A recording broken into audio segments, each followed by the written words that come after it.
ಅಮ್ಮ ಒಂದು ಜೋಕ್ ಹೇಳಮ್ಮ. ಯಜಮಾನ್ರಿ, ನಾ ಈ ಹೋಟ್ಲದ ಸಪ್ಲೈಯರ್ ಕೆಲಸ ಮಾಡೋದು ಬಿಟ್ಟು ಹೋಗ್ತಿದ್ದೀನಿ ಯಜಮಾನ್ರಿ. ಏನೋ ಜೋಕ್ ಮಾಡ್ತೀಯೇನೋ? ಜೋಕ್ ಅಲ್ಲ ಯಜಮಾನ್ರಿ, ಜೋಕ್ ಹೇಳ್ತೀನಿ ಕೇಳ್ರಿ. ಈಗ ಒಂದು ಆಸಾಮಿ ಬಂದಿತ್ತು, ಒಂದು ಗುಲಾಬ್ ಜಾಮೂನ್ ಕೊಡೋ ಅಂತು, ಕೊಟ್ಟೆ ತಿಂತು. ಇನ್ನು ಒಂದು ಕೊಡೋ ಅಂತು, ಕೊಟ್ಟೆ. ಹೀಗೆ 10 ಜಾಮೂನು 12 ಜಾಮೂನು ತಿಂದ್ಮೇಲೆ ಅಪ್ಪ ಮಾರಾಯ ಒಂದೊಂದೇ ಜಾಮೂನು ತಂದ್ಕೊಟ್ಟು ನನ್ನ ಕಾಲು ನೋವಾಗಿದೆ, ಒಂದೇ ಸಾರಿ ಎಷ್ಟು ಜಾಮೂನು ಬೇಕು ಹೇಳು ತಂದ್ಕೊಡ್ತೀನಿ ಅಂದೆ. 5 ಜಾಮೂನು ತೊಗೊಂಬ ಅಂತು.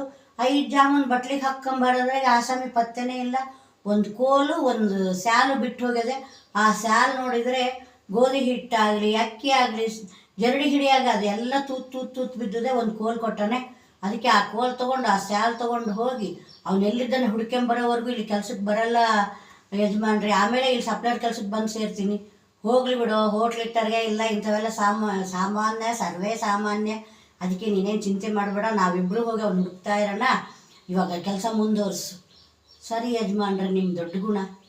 ಚೆನ್ನಾಗದನಮ್ಮ.